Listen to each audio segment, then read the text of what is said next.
At one point, after a short vacation in Baguio, my batchmates, now all priests, decided to continue on to Sagada to do some spelunking, or the cave connection, the exploration of the caves.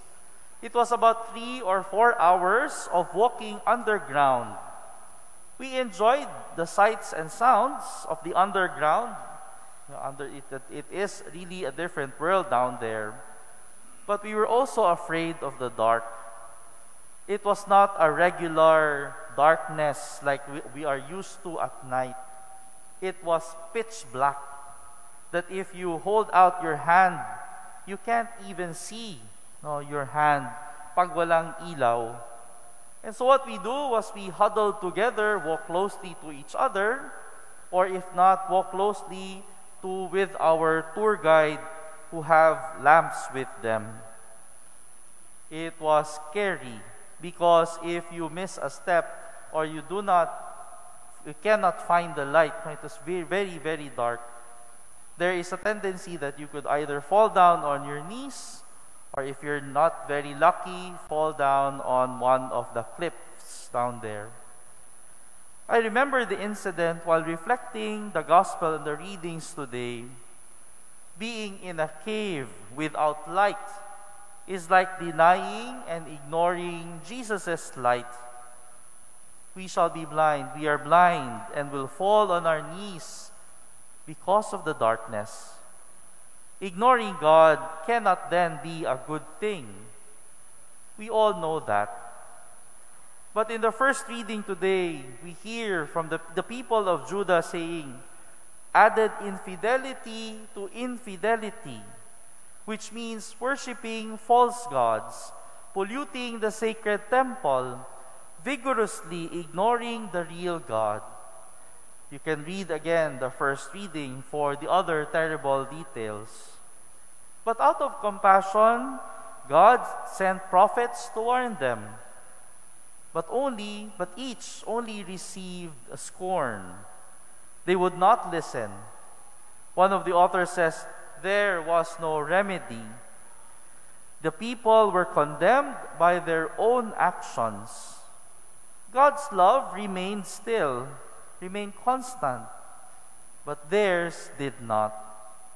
So invading forces took them as captives into Babylon, where they remained in exile for 70 years, until the good and just king, King Cyrus, conquered Babylon and let them go.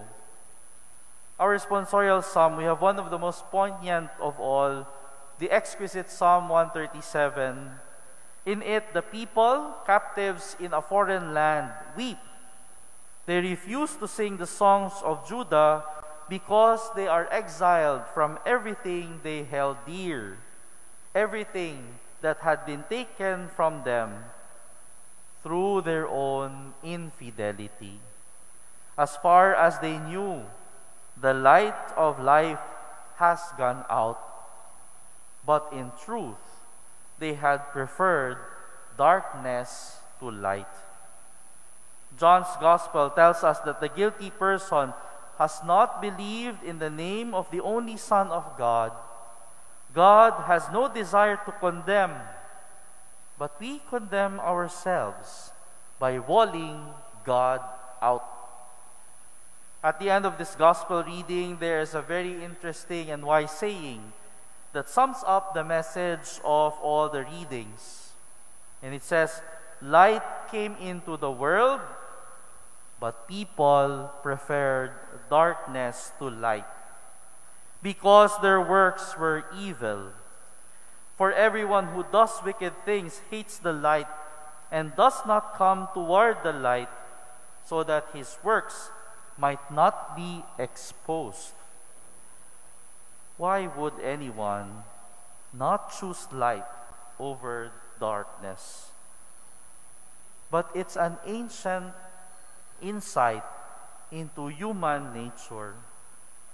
Plato, the philosopher Plato, centuries before Christ, shared his insights about knowledge and education through his so-called allegory of the cave. where he compares ordinary people to prisoners shackled inside a cave and condemned to watch a shadow play, mistaking the shadows for the actual objects that cast them. He is pointing out that true knowledge lies not in appearances because they are but shadows of what is real. But here is where it gets interesting. In the allegory, one prisoner manages to escape and walk out of the cave. And for the first time, he sees real objects, and his eyes are literally opened. He walks back to the cave to tell the prisoners about this real world beyond the shadows of the cave. But instead of welcoming the news, the prisoners reject it and even regard him with hostility. Some like it dark. And one reason is we've simply grown accustomed to it. Another related reason is the discomfort that the change will cause us. If we walk into the light, our eyes will hurt as they did initially for our ex-prisoner in Plato's story. And so when the Lord comes to our life offering us light, we may not at all jump up and grab the opportunity to turn away from the darkness. The reason is that the choices we have to make between light and shadows, between good and evil, often entails a related choice between pleasure and pain.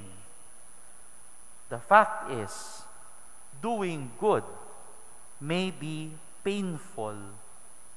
And this is what the Lord often refers to as the cross we need to bear if we wish to follow Him.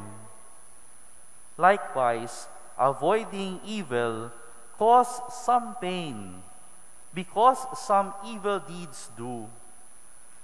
In fact, it brings us pleasures.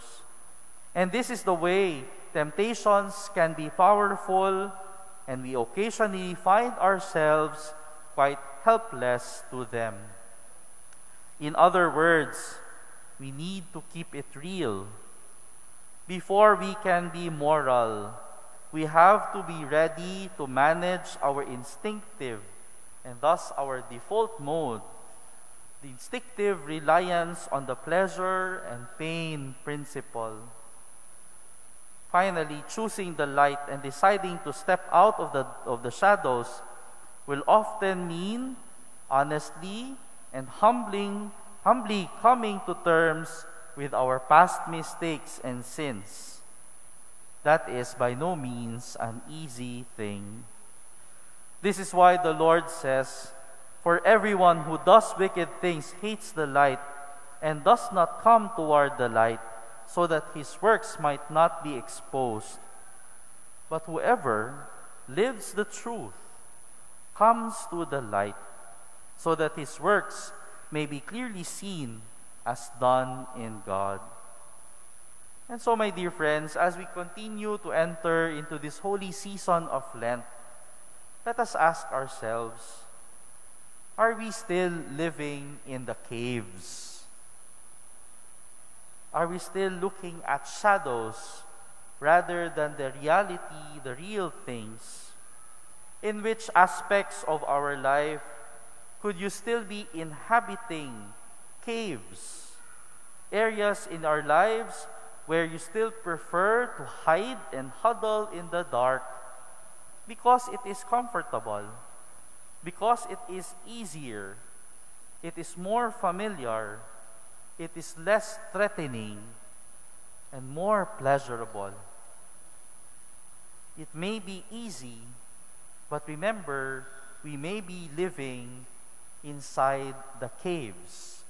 We may be living in the darkness.